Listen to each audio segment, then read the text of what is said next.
Volume 3, Chapter 1.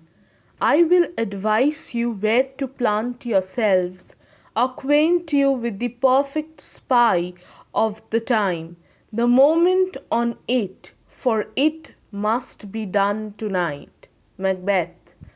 Emily was somewhat surprised on the following day to find that Annie T had heard of Madame Montoni's confinement in the chamber over the portal, as well as of her purposed visit there on the approaching night. That the circumstances which Barnardine had so solemnly enjoined her to conceal, he had himself told to so indiscreet an hearer as Annie T appeared very improbable, though he had now charged her with a message concerning the intended interview. He requested that Emily would meet him unattended on the terrace at a little after midnight, when he himself would lead her to the place he had promised. A proposal from which she immediately shrunk, for 1,000 vague fears darted athwart her mind, such as had tormented her on the preceding night, and which she neither knew how to trust or to dismiss. It frequently occurred to her that Barnardine might have deceived her concerning Madame Montoni, whose murderer perhaps he really was, and that he had deceived her by order of Montoni, the more easily to draw her into some of the desperate designs of the latter. The terrible suspicion that Madame Montoni no longer lived thus came, accompanied by one not less dreadful for herself, unless the crime by which the aunt had suffered was instigated merely by resentment, unconnected with profit, a motive upon which Montoni did not appear very likely to act.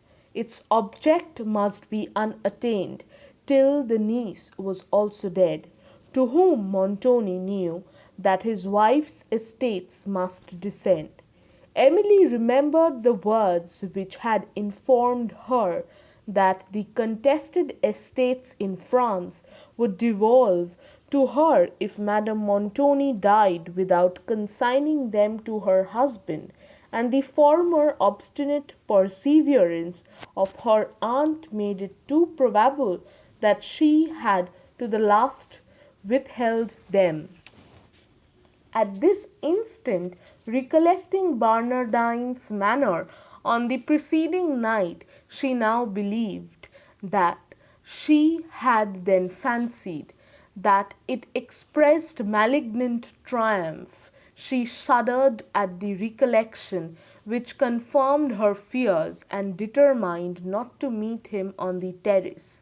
Soon after, she was inclined to consider these suspicions as the extravagant exaggerations of a timid and harassed mind, and could not believe Montoni liable to such preposterous depravity as that of destroying, from one motive, his wife and her niece.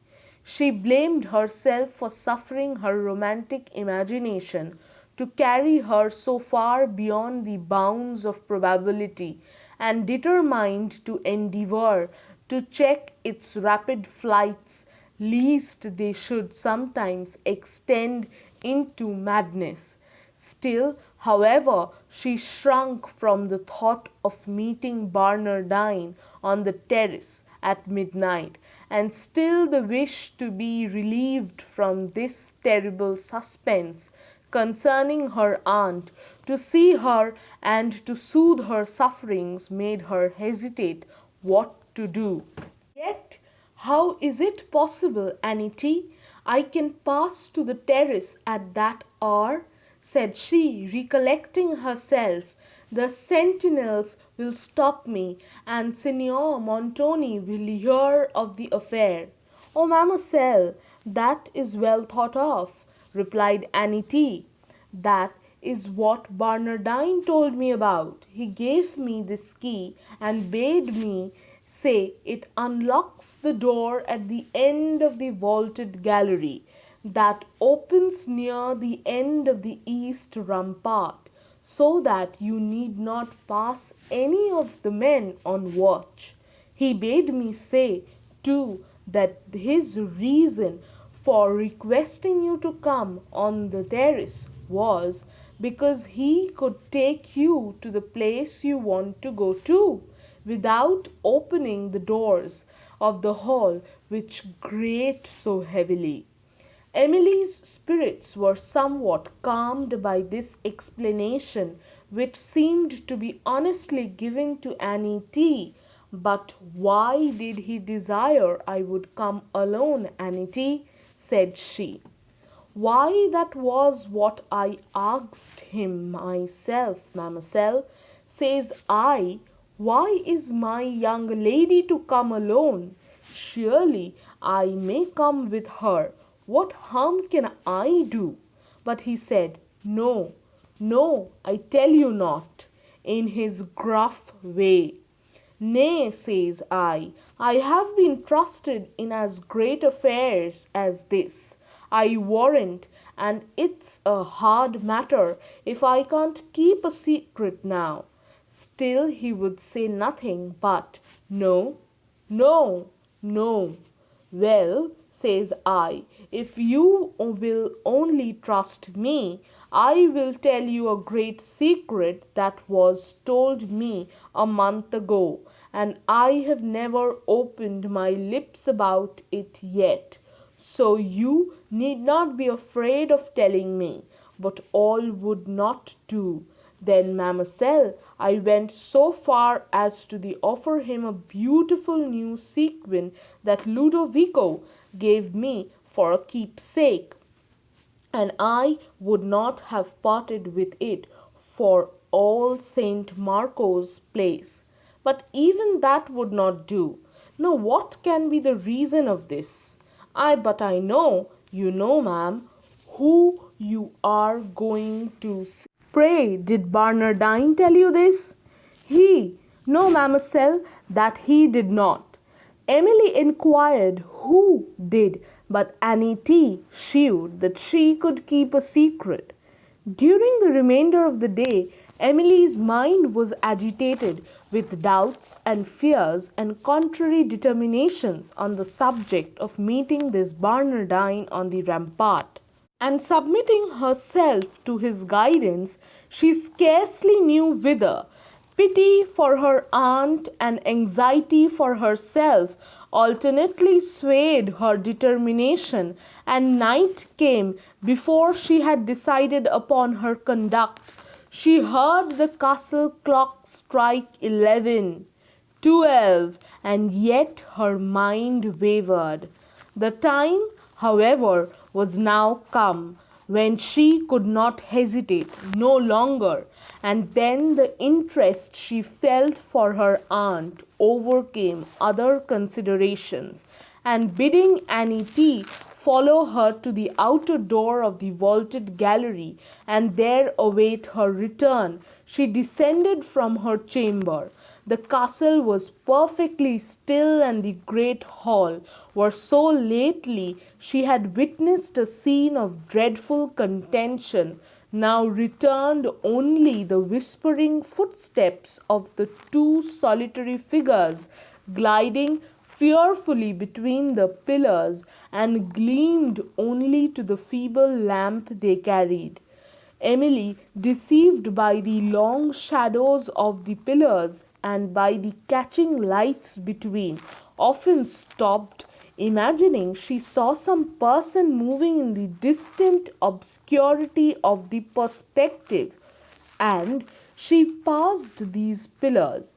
She feared to turn her eyes towards them, almost expecting to see a figure start out from behind their broad shaft. She reached, however, the vaulted gallery, without interruption, but enclosed its outer door with a trembling hand, and charging Annie T not to quit it, and to keep it a little open, that she might be heard if she take herself, because of the men on watch, and alone stepped out upon the dark terrace.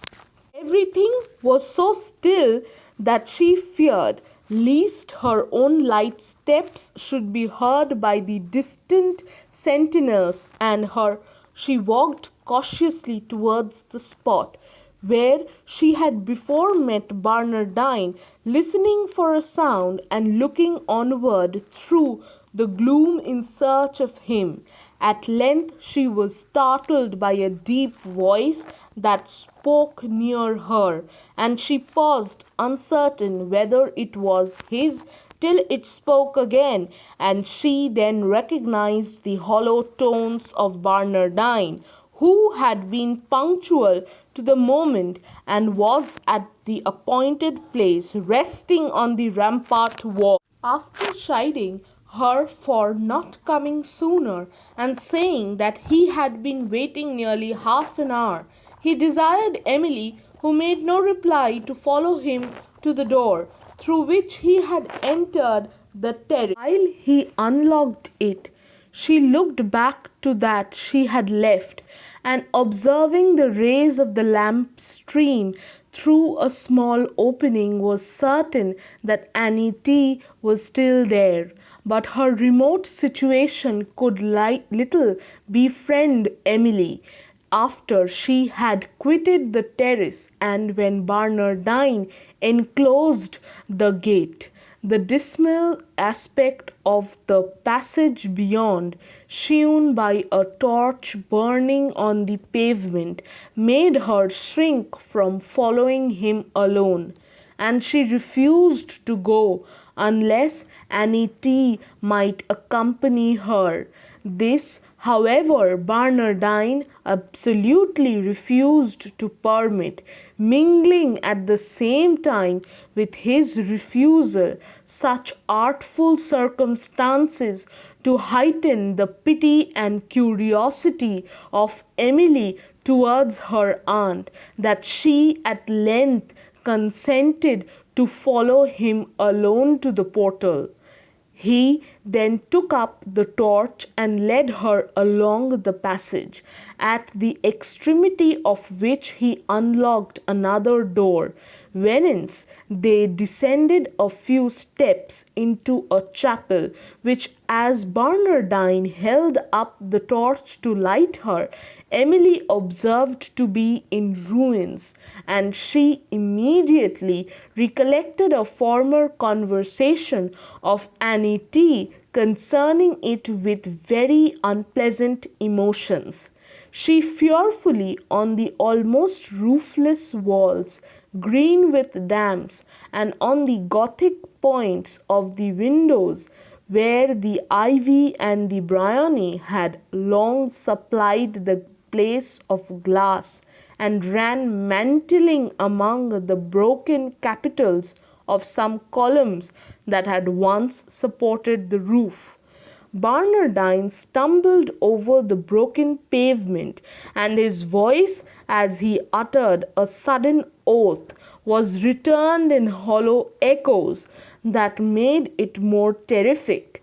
Emily's heart sunk, but she still followed him, and he turned out of what had been the principal aisle of the chapel. "Down these steps, lady," said Barnardine, as he descended a flight which appeared to lead into the vaults, but Emily paused on the top and demanded in a tremulous tone whither he was conducting her. "To the portal," said Barnardine. "Cannot we go through the chapel to the portal?"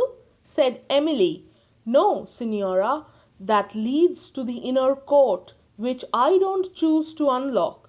This way, and we shall reach the outer court presently." Emily still hesitated, fearing not only to go on, but, since she had gone thus far, to irritate Barnardine by refusing to go further. "Come, lady," said the man, who had nearly reached the bottom of the flight, "make a little haste. I cannot wait here all night." "Whither do these steps lead?" said Emily, yet pausing. "To the portal," repeated Barnardine in an angry tone. "I will wait no longer." As he said this, he moved on with the light, and Emily, fearing to provoke him by further delay, reluctantly followed. From these steps they proceeded through a passage adjoining the vaults, the walls of which were dropping with unwholesome dews, and the vapours that crept along the ground made the torch burn so dimly that Emily expected every moment to see it extinguished, and Barnardine could scarcely find his way. As they advanced, these vapours thickened, and Barnardine, believing the torch was expiring, stopped for a moment to trim it. As he then rested against a pair of iron gates that opened from the passage. Emily saw by uncertain flashes of light the vaults beyond, and near her heaps of earth that seemed to surround an open grave.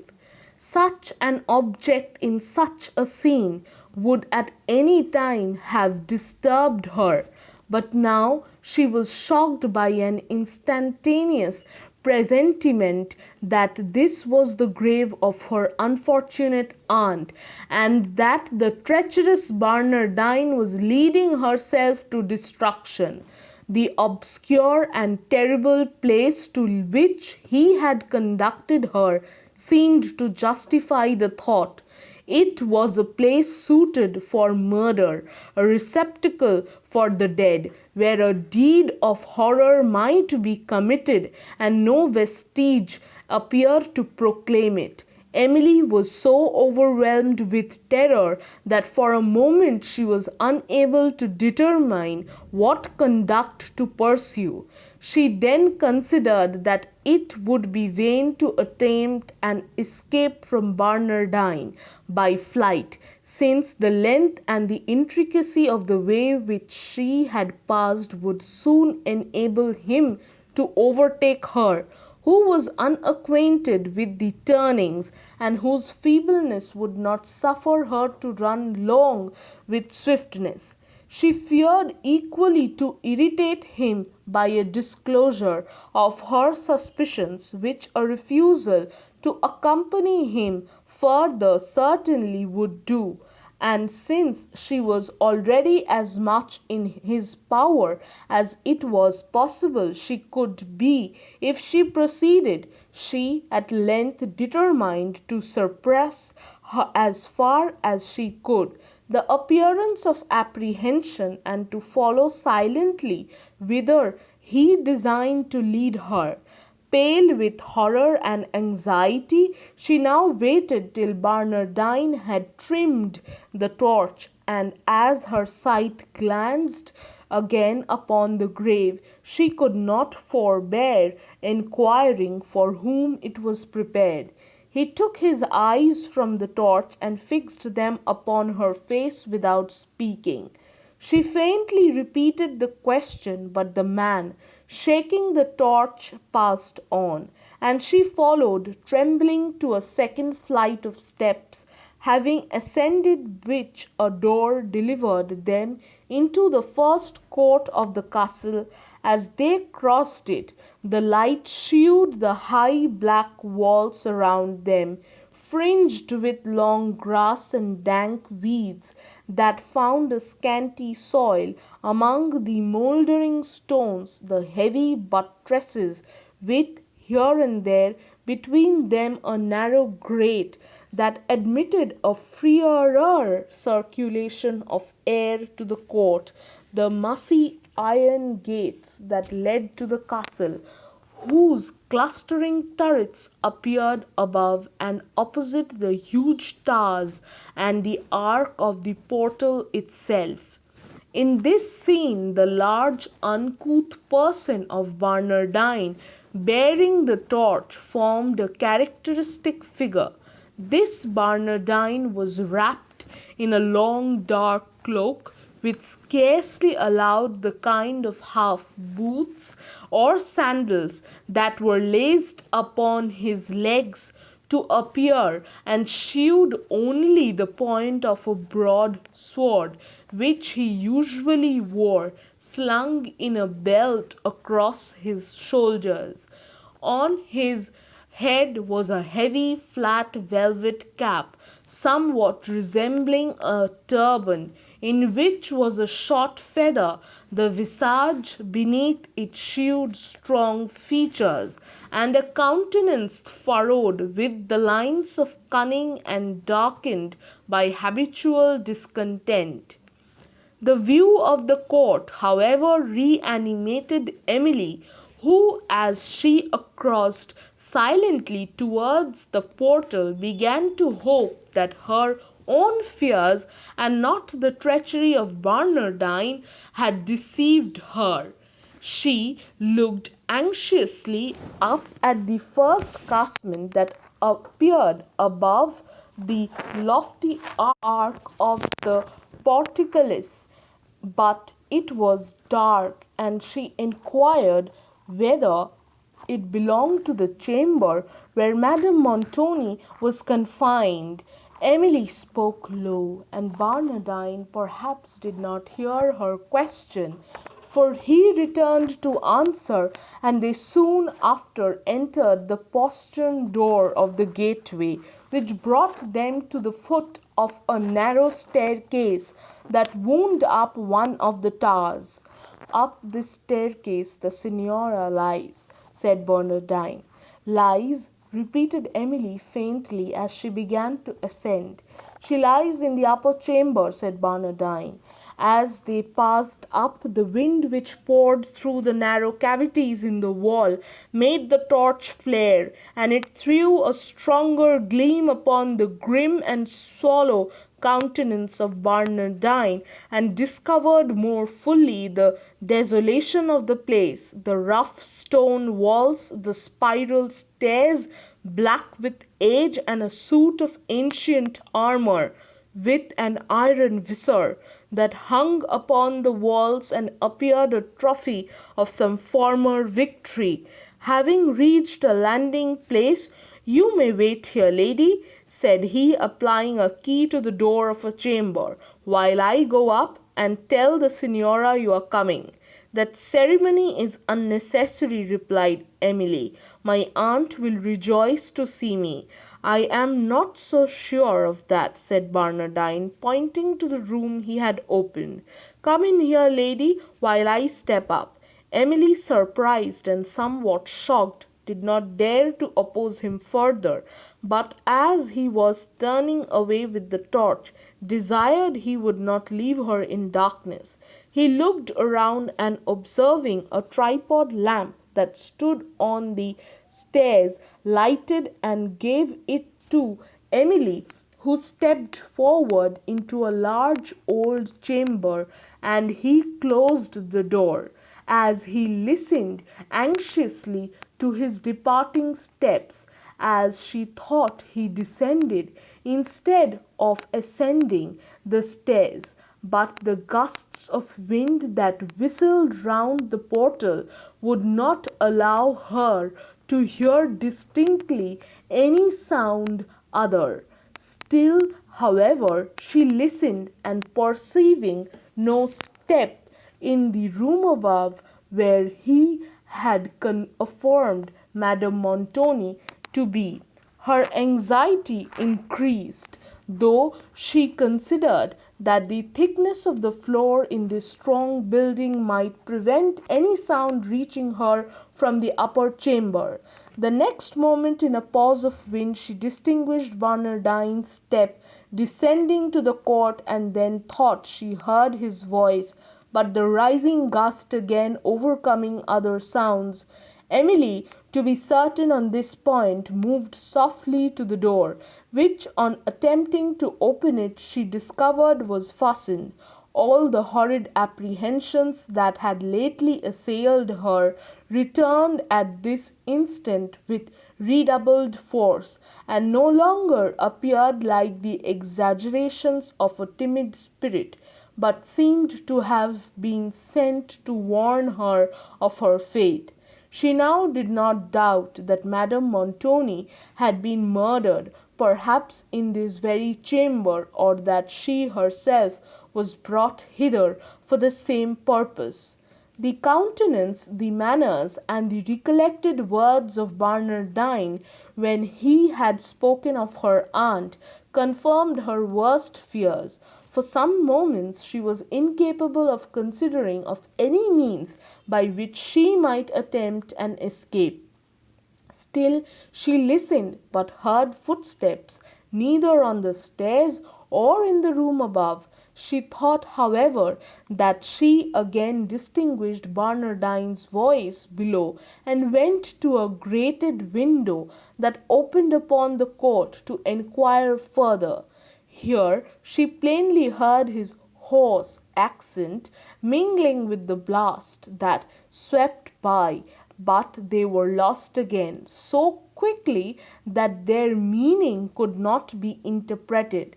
And then the lights of a torch, which seemed to issue from the portal below, flashed across the court, and the long shadow of a man who was under the archway appeared upon the pavement.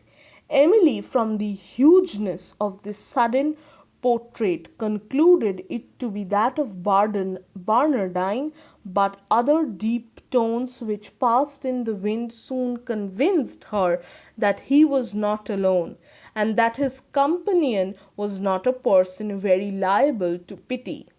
When her spirits had overcome the first shock of her situation, she held up the lamp to examine if the chamber afforded a possibility of an escape.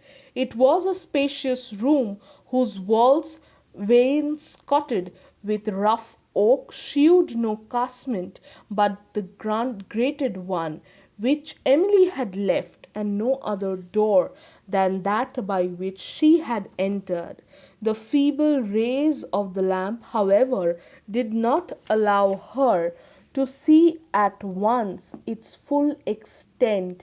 She perceived no furniture, except indeed an iron chair fastened in the centre of the chamber, immediately over which, depending on a chain from the ceiling, hung an iron ring.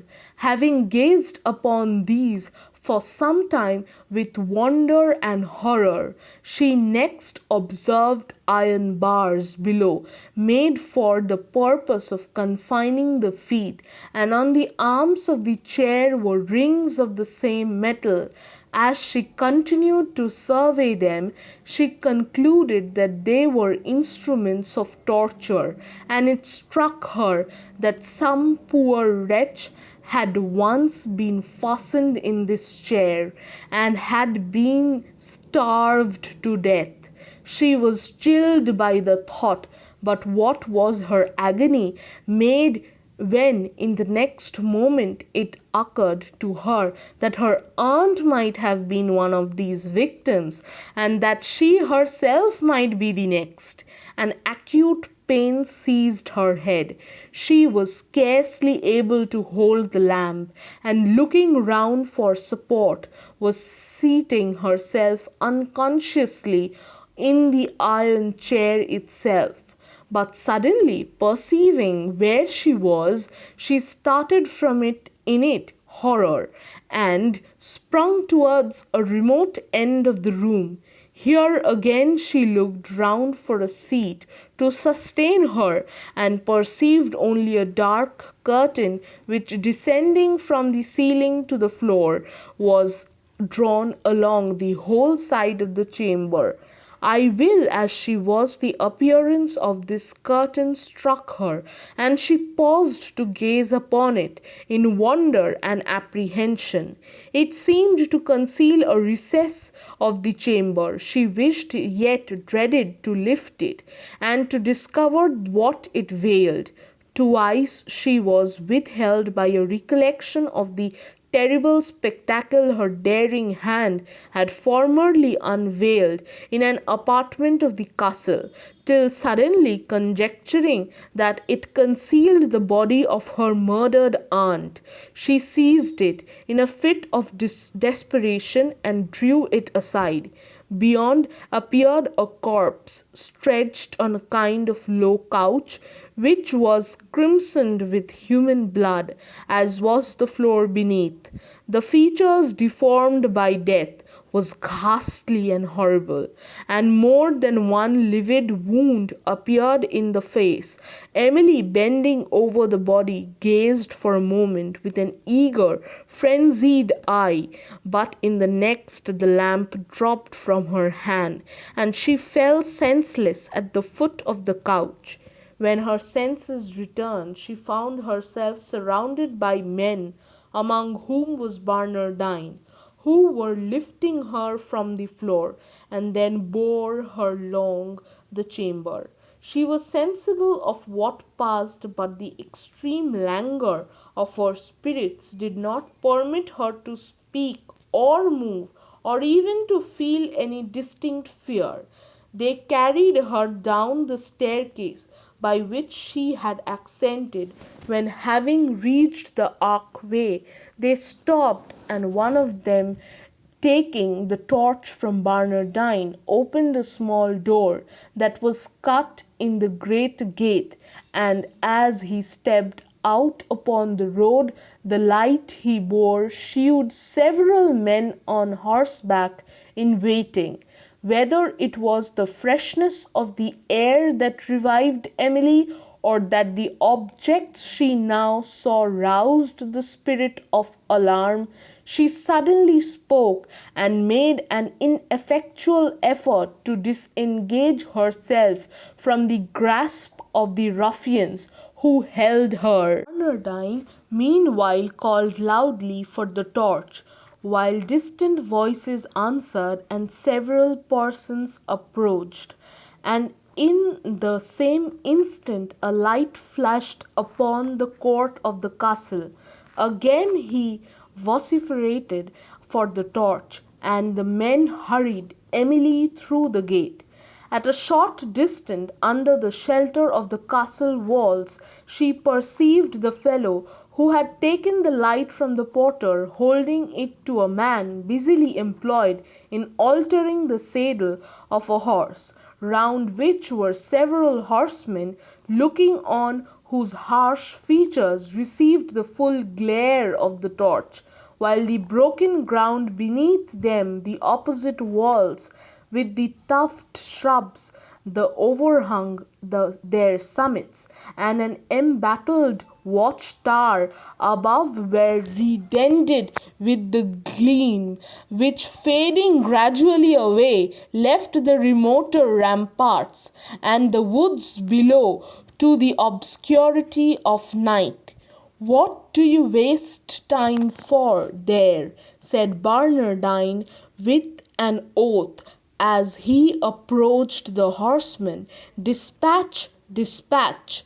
The saddle will be ready in a minute," replied the man who was buckling it, at whom Barnardine now swore again for his negligence, and Emily, calling feebly for help, was hurried towards the horses, while the ruffians disputed on which to place her, the one designed for her not being ready. At this moment a cluster of lights issued from the great gates, and she immediately heard the shrill voice of Annie T above those of several other persons who advanced. In the same moment she distinguished Montoni and Cavigny, followed by a number of ruffian-faced fellows, to whom she no longer looked with terror but with hope, for at this instant she did not tremble at the thought of any dangers that might await her within the castle, whence so lately and so anxiously she had wished to escape.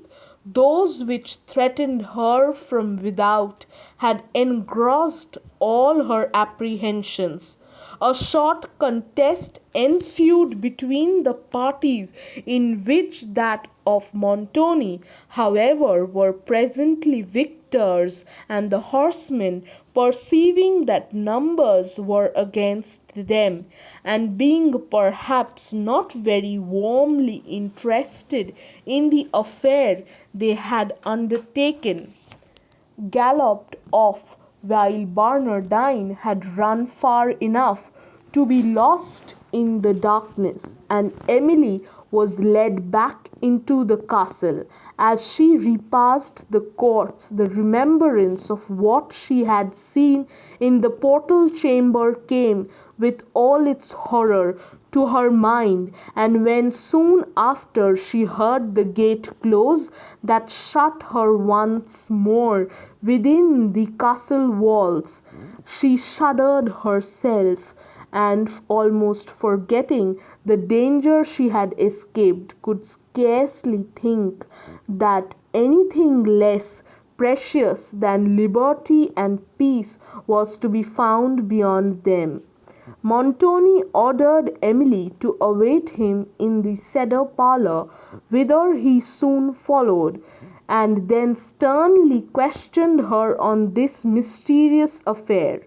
Though she now viewed him with horror as the murderer of her aunt, and scarcely knew what she said in reply to his impatient enquiries, her answers and her manner convinced him that she had not taken a voluntary part in the late scheme, and he dismissed her upon the appearances of her servants, whom he had ordered to attend, that he might inquire further into the affair, and discover those who had been accomplices in it.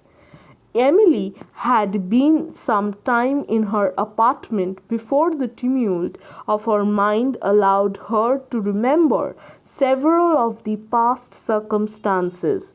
Then again the dead form which the curtain in the portal chamber had disclosed came to her fancy, and she uttered a groan, which terrified Annie the more as Emily forbore to satisfy her curiosity on the subject of it, for she feared to trust her with so fatal a secret, lest her indiscretion should call down the immediate vengeance of Montoni on herself. Thus compelled to bear within her own mind the whole horror of the secret that oppressed it, her reason seemed to totter under the intolerable weight. She often fixed a wild and vacant look on Annie, and when she spoke either did not hear her or answered from the purpose. Long fits of abstraction succeeded. Annie spoke repeatedly, but her voice seemed not to make any impression on the sense of the long agitated Emily, who sat fixed and silent, except that now and then she heaved a heavy sigh, but without tears. Terrified at her condition, Annie at length left the room to inform Montoni of it, who had just dismissed his servants without having made any discoveries on the subject of his inquiry. The wild description which this girl now gave of Emily induced him to follow her immediately to the chamber. At the sound of his voice, Emily turned her eyes, and a gleam recollection seemed to shoot athwart her mind, for she immediately rose from her seat and moved slowly to a remote part of the room. He spoke to her in accents somewhat softened from their usual harshness, but she regarded him with a kind of half curious, half terrified look, and answered only yes to whatever he said. Her mind still seemed to retain no other impression than that of fear. Of this disorder Annie could give no explanation, and Montoni, having attempted for some time to persuade Emily to talk, retired after ordering Annie to remain with her during the night and to inform him in the morning of her condition. When he was gone, Emily again came forward and asked who it was that had been there to disturb her. Annie said it was Signor Montoni. Emily repeated the name after her several times as if she did not recollect it, and then suddenly groaned and relapsed into abstraction. With some difficulty Annie led her to the bed, which Emily examined with an eager, frenzied eye before she lay down, and then, pointing, turned with shuddering emotion to Annie, who, now more terrified, went towards the door that she might bring one of the female servants to pass the night with them. But Emily, observing her going, called her by name, and then in the naturally soft, plaintive tone of her voice, begged that she too would not forsake her. For since my father died, added she, sighing, everybody forsakes me. Your father, mademoiselle? Said Annie. He was dead before you knew me. He was indeed, rejoined Emily, and her tears began to flow. She now wept silently and long, after which, becoming quite calm, she at length sunk to sleep. Annie, having had discretion enough not to interrupt her tears, this girl, as affectionate as she was simple, lost in these moments all her former fears of remaining in the chamber, and watched alone by Emily during the whole night.